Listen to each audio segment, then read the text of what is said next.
Let's take a look at the second exercise. Jones should get an A in that course. This is because he worked hard, and everyone who worked hard in that course should get an A.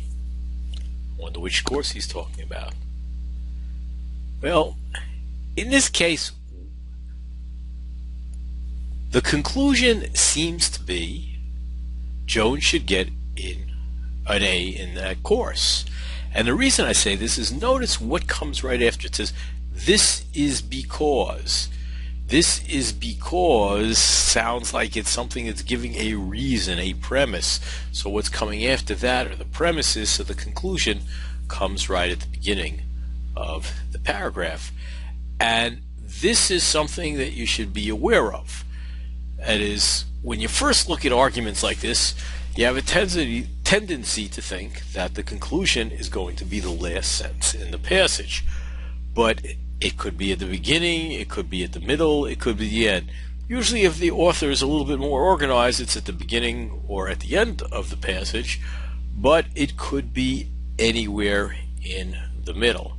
But now we get to the conclusion, okay, so Jones should get an A in the course. Now what are the premises? Well, it looks like he worked hard. Everyone who worked hard in that course should get an A.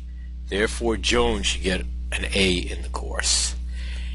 Now, one thing I want to suggest is when we're reconstructing arguments, it's sometimes helpful to kind of clean up some of the language. And by clean up the language, look at that first premise. You say, he worked hard.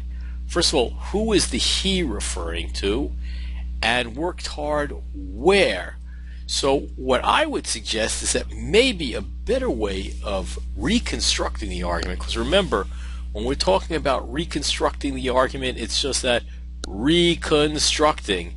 That is not constructing. The argument's already there. We're trying to figure out what it is. It's sometimes helpful to make the premises stand on their own. So in this case, Jones worked hard in that course, stands on its own. Everyone who worked hard in that course should get an A. Therefore, Jones should get an A in that course.